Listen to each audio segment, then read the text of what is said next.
nuestro nuevo programa de cursos, espacio de entrevistas del Centro de Estudios Superiores Universitarios de la Universidad Mayor de San Simón. Una preocupación fundamental que empieza a hacerse visible a partir de fines del anterior milenio, de la década de los 80, 70, 80, pero sobre todo 90, es la pérdida de diversidad lingüística en la mayor parte del mundo. De hecho, si mal no recuerdo, Naciones Unidas sacó un informe grueso, me estoy acordando de la tapa, no me acuerdo del nombre, sobre justamente el 96, si mal no recuerdo, sobre justamente los peligros que acarrean la pérdida de la diversidad lingüística. Y justo para esta entrevista entré de nuevo al portal de Naciones Unidas y sí, se sigue planteando como una de las problemáticas fundamentales. El titular del portal de Naciones Unidas es un motivo de alerta mundial en la pérdida de la diversidad lingüística, ya que, cito, cada 2 semanas desaparece una lengua y se lleva consigo todo un patrimonio cultural e intelectual. Al menos el 43% de las 6.000 lenguas que se estima que se hablan en el mundo están en peligro de extinción, dice Naciones Unidas. Esta preocupación por la diversidad lingüística se hizo evidente en todas las regiones del mundo y en América Latina, y sobre todo Sudamérica, que somos una región con una fuerte diversidad étnica, sobre todo algunos países, vamos a hablar ahora sobre el tema. Ya desde los 80, mucho más desde los 90, se empezaron a plantear políticas de recuperación de lenguas indígenas. No es casual que las reformas de la Constitución Política del 93-94 se empiece a plantear a Bolivia, por ejemplo, como un país plurilingüe. Y es que además de considerar la necesidad de recuperar la diversidad lingüística, esta recuperación también se suponía iba a redinamizar la diversidad cultural ante un mundo que bajo el impulso de los procesos globalizadores que se hacían evidentes a fines de la década de los 90, se suponía, según algunos autores, aunque yo creo que eso da lugar a discusión, que se hacía cada vez más homogéneo. En esa línea entonces, desde el siglo XX, y vamos a hablar eso ahora, y sobre todo desde inicios del siglo, se empiezan a discutir a nivel internacional, regional y nacional la necesidad de impulsar los derechos económicos, sociales y culturales de los pueblos indígenas, entre ellos donde el tema de lenguas es fundamental, y obviamente reimpulsar el fortalecimiento de los idiomas indígenas. De hecho, la propuesta de poner en pie un Estado plurinacional creo que iba en esa dirección. Vamos a hablar sobre el tema con el experto que hemos invitado hoy. La preocupación sigue en pie hoy en día, ¿no? Sigue siendo un tema fundamental y frente a lo que está sucediendo y a las políticas públicas respecto a la diversidad lingüística, cómo impulsar la recuperación de la diversidad lingüística, surgen varias preguntas, ¿no? que uno se va haciendo mientras observa este campo de las políticas públicas, ¿no? Entre ellas las preguntas fundamentales como si estas políticas están respondiendo realmente a los desafíos contextuales que devienen de un mundo cada vez más interconectado, tecnologizado, globalizado, entre comillas, como hablan algunos autores, y en las cuales las personas se identifiquen como indígenas o no, porque es generalizado, están inmersas y se están cada vez más, no sé si apropiando, pero en todo caso utilizando y formando parte y desarrollando sus luchas identitarias en estos cambios y en estos espacios más cibernéticos. Otra pregunta que surge es cómo concretamente esta era cibernética está cambiando la relación entre pueblos indígenas, procesos identitarios y lengua, cómo está siendo considerada esta era cibernética en las políticas estatales respecto a la recuperación de la diversidad lingüística en la región, especialmente en Bolivia, y como tenemos un experto invitado que es ecuatoriano en Ecuador, por ejemplo.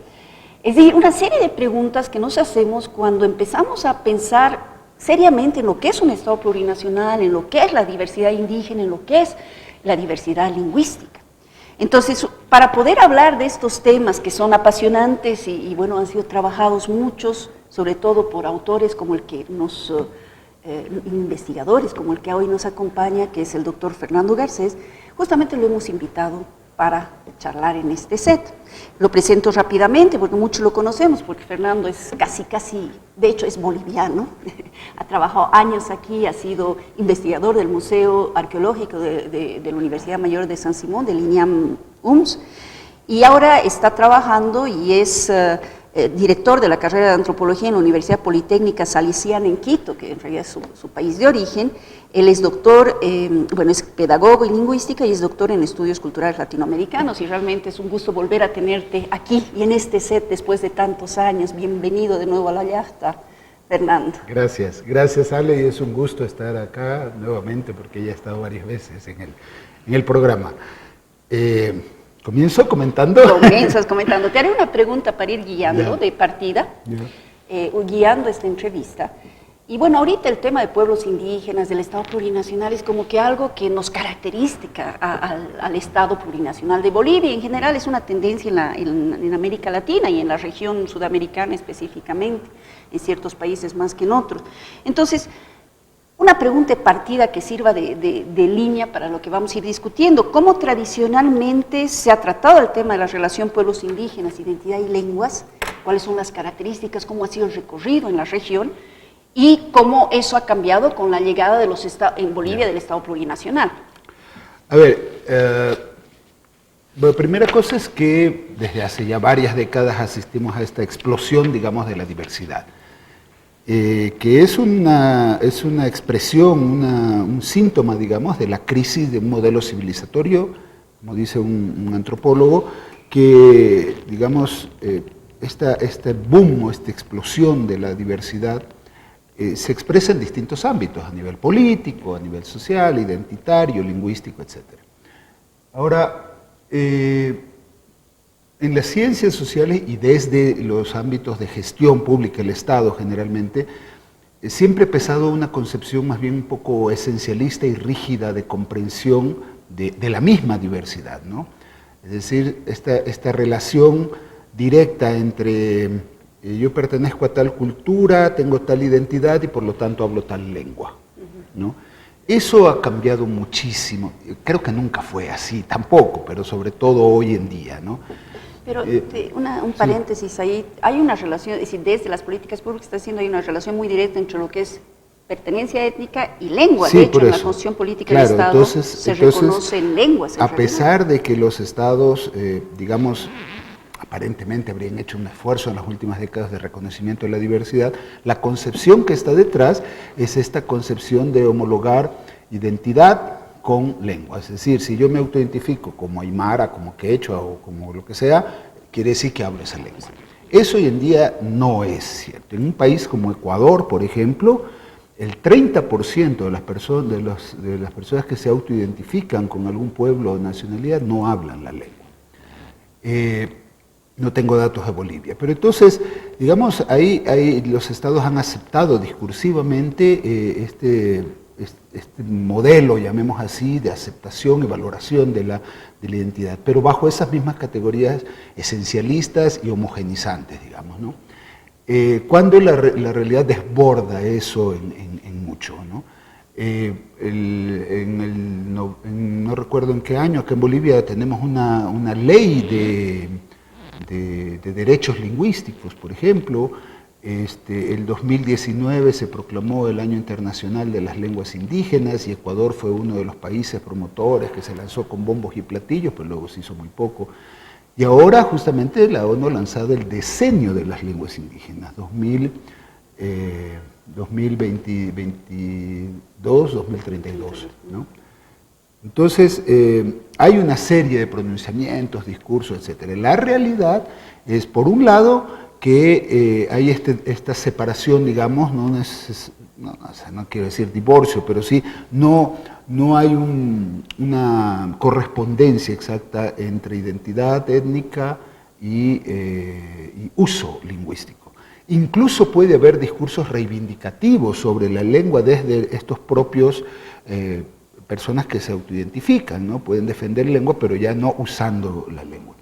Eso por un lado. Y por otro lado, es evidente que estamos ante un proceso de retroceso aceleradísimo con los datos que tú has dicho. Eso también funciona en los distintos países y en Latinoamérica. Entonces, incluso lenguas con, digamos, la cantidad de hablantes no es signo de que necesariamente se trate de lenguas vitales, como se dice entre los expertos, ¿no?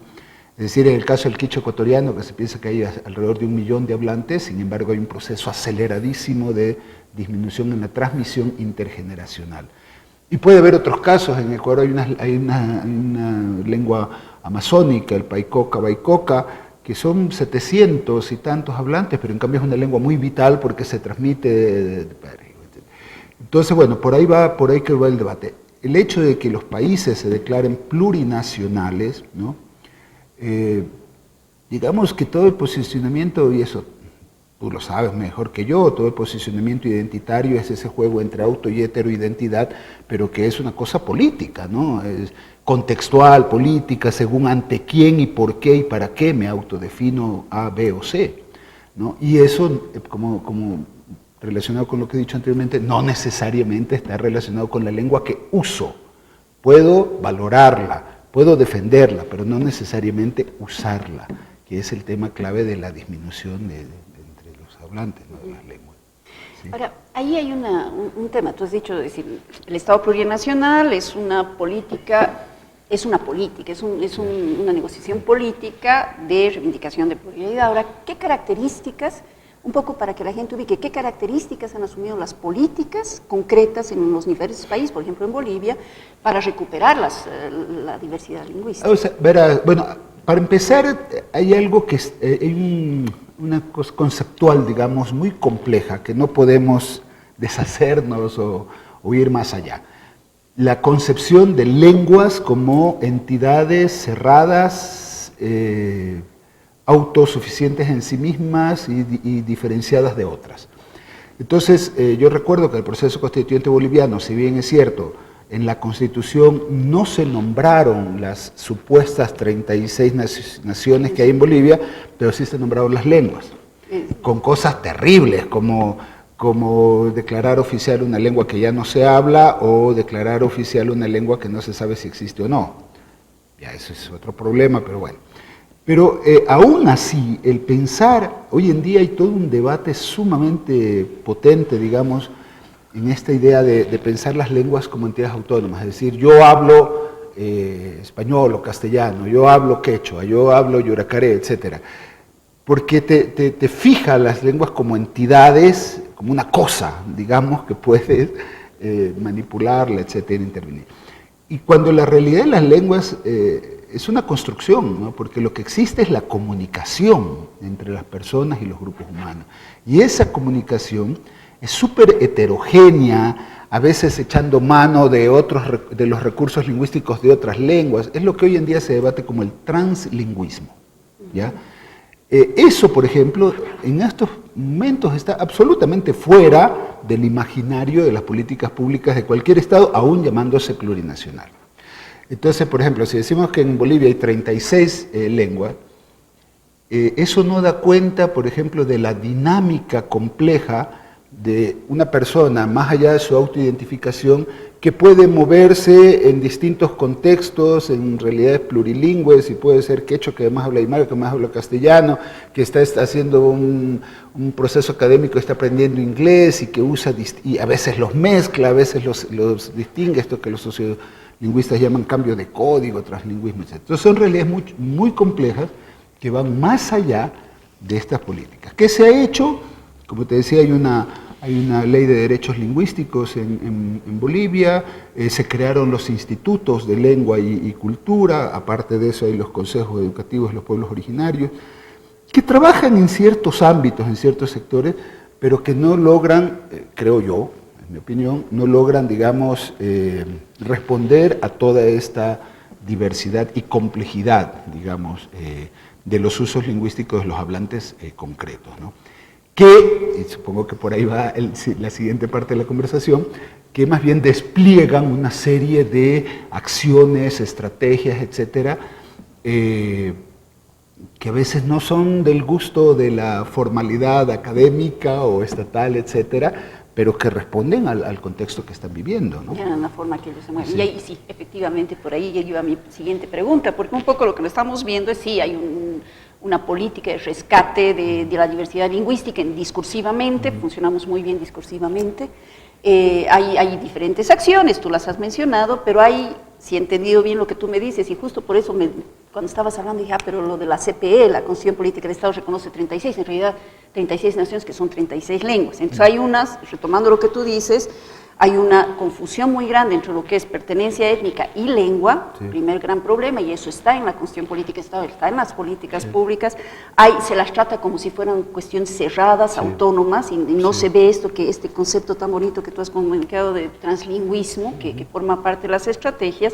pero además yo siempre he visto, y sabes, porque alguna vez hemos discutido, una homogenización de esa diversidad en un grupo que es el indígena originario campesino, sí. Además se ha metido entonces ahí hay una serie de problemas que no coinciden con las estrategias, como tú muy bien dices, y las acciones, las agencias, diría yo, de las personas y de los pueblos indígenas. Y ahí en esa dirección va mi pregunta, ¿no? Es decir, cómo estas agencias que están marcadas, y en realidad yo sé que tú has trabajado eso, por eso quiero entrar en el tema, que están marcadas por la era cibernética, sí. Lo que se podría llamar era cibernética, sí. Sociedad red, lo que tú quieras llamarla, sí.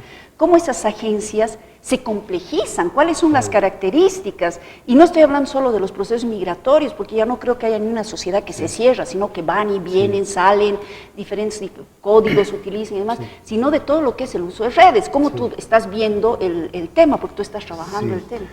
Sí, justamente yo creo que ahí, digamos ya en el mundo de las ciencias sociales, por decirlo así, se ha hecho una especie de salto, o se ha ido más allá del concepto de migración y se ha pasado al concepto de movilidad. Y creo que eso ya es interesante, pero no se deja de pensar, creo yo, hasta ahora, en la movilidad solo como un fenómeno físico.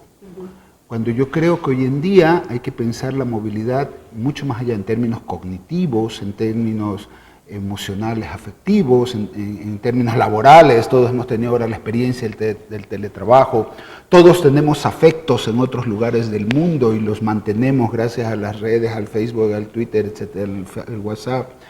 En términos cognitivos, ¿no? El acceso a información, sabiendo que ahí también hay desigualdades, brecha digital, todo eso de acuerdo, pero no se puede negar que hay acceso a información de distintos lugares del mundo, ¿no?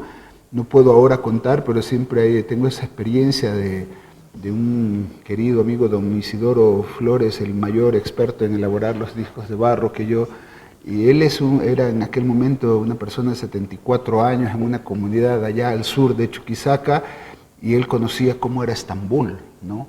Porque claro, se había comprado los DVDs de la novela turca y él me hablaba de cómo eran las calles, cómo vestía la gente, etc. Entonces hay una movilidad que no es solo física, ¿ya? Y por supuesto se mueven las lenguas también, ¿no es cierto? Así como se mueven las personas, se mueven los imaginarios, etcétera, etcétera, ¿no? Entonces, tal vez ahí, sobre todo en el mundo de los expertos, los lingüistas, los sociolingüistas, había esta idea de preservar el monolingüismo, ¿no? Que los hablantes, sobre todo de las lenguas indígenas, mantengan su lengua originaria. Y eso ha cambiado mucho, porque la tendencia, cada vez los hablantes monolingües de lengua indígena son cada vez menos. La tendencia hoy en día hacia el bi- y plurilingüismo es generalizada. El lema, digamos, que hoy en día se adopta, que una prestigiosa sociolingüista que vive aquí en Cochabamba, en algún libro decía, ni un monolingüe más, ni una lengua menos, ¿no? Que me parece que es un lema extraordinario, ¿no? Es decir, la tendencia es el bi- y plurilingüismo, pero al mismo tiempo sin perder las lenguas que se hablan. Entonces, en este contexto, sobre todo, pero no únicamente, los jóvenes hablantes de las lenguas indígenas, por los diversos factores, migración a la ciudad, acceso a mayores niveles de educación, conectividad, acceso a las redes, hoy en día despliegan una serie de estrategias en el ciberterritorio, en los ciberterritorios, para posicionar. Hay comunidades virtuales en el Facebook de revitalización y reivindicación cultural lingüística, comunidades de WhatsApp para enseñanza de lenguas indígenas, y bueno, de alguna manera me he acercado a todo ello, pero lo que más me fascina, digamos, todo el mundo, desde los videoclips musicales, en este caso en quichua, ¿no? Que es un mundo extraordinario, porque ahí los jóvenes están construyendo formas de autorrepresentación. Digamos, tradicionalmente el Estado y los intelectuales eran los que representaban a los subalternos, a los indígenas como menores de edad, etc. Y ellos se ponen en escena, ¿no? Diciendo lo que quieren decir, con todos sus videos que hablan de amor y desventura romántica, como cualquier otro, videos más politizados, más políticos, videos de tinte religioso, de tinte de reivindicación identitaria, etc. Y con un fuerte protagonismo de jóvenes y mujeres, por ejemplo. No quiere decir que todo sea maravilloso, y también hay formas ¿cómo se puede decir? Pues de mantener conservadoras, con cosas súper fuertes de patriarcado, machismo o de violencia incluso en varios de estos videos. Pero bueno, ahí hay una puesta en escena, digamos, desde ellos mismos, ¿no? Que creo que es fascinante. Claro, hay una política pública que es más monolingüística, que es desde arriba, tratando supuestamente con un discurso muy esencialista, y de repente tú ves todo un fenómeno en la práctica de jóvenes, de mujeres, que van por otro lado. Y en los videos y en términos lingüísticos, muy pocos de estos, yo tengo una base de datos como de 300 de estos videos, paso viéndolos. Muy pocos videos son totalmente en quichua, ¿no? Van intercalando quichua con castellano. Este es un fenómeno que los sociolingüistas llaman cambio de código, pero hay mucho de esto otro que te decía de translingüismo, ¿no? Donde se mezcla el quichua con el castellano, y claro, eso puede no ser atractivo para los que defienden la norma, por ejemplo, los programas de educación intercultural bilingüe, que por supuesto son muy valiosos, etcétera, pero generalmente son muy apegados a la norma escrituraria del habla estándar, correcta, digamos. Claro, esto te rompe ese imaginario, pero son las estrategias comunicativas que desarrollan los jóvenes. Hay videos que tienen 4 o 5 millones de visualizaciones, ¿no? El mundo de los comentarios es súper interesante porque se vuelve una especie de foro, ¿no es cierto? Que esos videos los ven. El único continente de donde no he visto ningún comentario que proceda un comentario es de África. Después de todos los países de América, de muchos países de Europa y de Asia. Entonces, eso obviamente que está funcionando como una pasarela, una puesta en escena de las lenguas, y ahí la lengua está viva, ¿no? Más allá de las purezas, etcétera, claro, ahí está la lengua viva. Y se está recuperando. Hay dos preguntas que me han parecido interesantes y que tiene que ver con esto que tú hablabas de desterritorialización, o lo que muchos geógrafos llaman la multiterritorialización, multisituado, territorio multisituado, ¿no? Que no es físico, sino que es... no tiene fronteras físicas, ¿no? Y es bien interesante lo que tú planteas, y ahí vienen dos preguntas mías frente a lo que tú estás trabajando. Uno, estos que comentan sobre estos YouTubes, ¿dónde está? Y si son migrantes, comunidades de migrantes indígenas, porque si ya comentan cuestión en quechua, primero eso, ¿no? Si comentan quiere decir que tienen algún tipo de relación. Y ahí nos muestra que estos pueblos indígenas que supuestamente son cerrados, etcétera, están por todo lado, ¿no? Es decir, no hay eso. Y obviamente cuando sales cambias de mentalidad, cambias de perspectiva. Uno, eso, ¿de dónde son? Y si son pertenecientes a pueblos indígenas, ¿y en qué idiomas? A ver, un poquito eso para... A ver, antes de eso quería decir algo que me parece que es importante. Hay una investigación que se ha hecho en el Perú que dice que cuando los que han salido de su territorio van a la ciudad y mantienen de una u otra manera vínculos con las comunidades de origen, la lengua en la ciudad se mantiene por más tiempo en las distintas generaciones, ¿no? Entonces mencionaba esto del ciberterritorio, pero no quiere decir que obviamente que no me interese lo que pasa en las comunidades con todos los problemas que hay, etcétera, pero digamos la transmisión intergeneracional en las comunidades rurales de origen es importante. Pero no se puede negar la presencia urbana. Según los datos de Naciones Unidas y del Banco Mundial, entre el 46 y el 49% de la población indígena de América Latina viven en las ciudades, ¿no?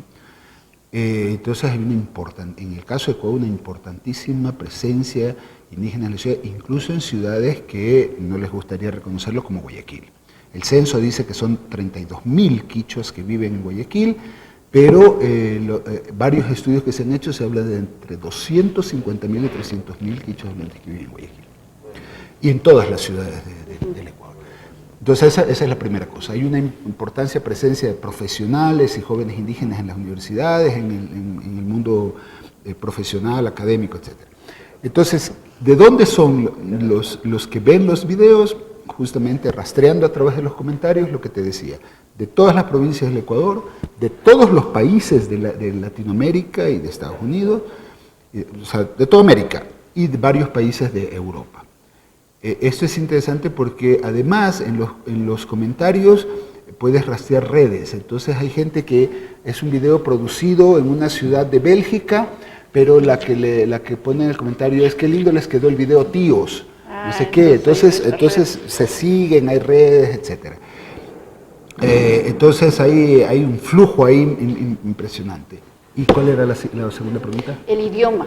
Entonces, en los comentarios predominan los comentarios en castellano. Yo diría que un 80%. ¿Ya? Lo que me parece súper interesante es que en otras lenguas, en otros videos donde se hace hip hop, rap, por ejemplo, en Mapudungún, de los mapuches o de los tzotziles en México, hay comentarios bastante explícitamente discriminadores. En este caso de los videos ecuatorianos hay un altísimo porcentaje de comentarios muy positivos. No solo a la música, que muchos de ellos son muy bien elaborados, sino incluso a la presencia física de los cantantes. Qué guapo el chico del violín, qué linda la Callita, la cantante. Entonces hay una especie de, yo diría, seducción o conquista estética, ¿no? Digamos, que no se puede negar la historia de racismo, a través de es esa otra forma expresión. de lucha identitaria. Exacto. Desgraciadamente se nos ha acabado el tiempo, pero una cosa y tal vez lanzar ese mensaje, tenemos políticas rígidas y demás, y tú has dado una frase que me parece, no sé si es de la Patricia Landi o de quién, eso de no al monolingüismo, sino al plurilingüismo. ¿Cuál sería el desafío grande en 2 palabras? Porque desgraciadamente ya estamos fuera. Es una frase sacada de un libro editado y publicado por Inge Sicra. Ya, por la Inge. Y ahí está esta idea, ¿no? Ni una lengua menos, ni un monolingüe más. Y ese sería el desafío que deberían tener las políticas públicas. Sí. Hay que cambiar toda la perspectiva. Mil gracias, se nos ha acabado como siempre el tiempo. Mil gracias por estar con nosotros y mil gracias a ustedes por acompañarnos hoy.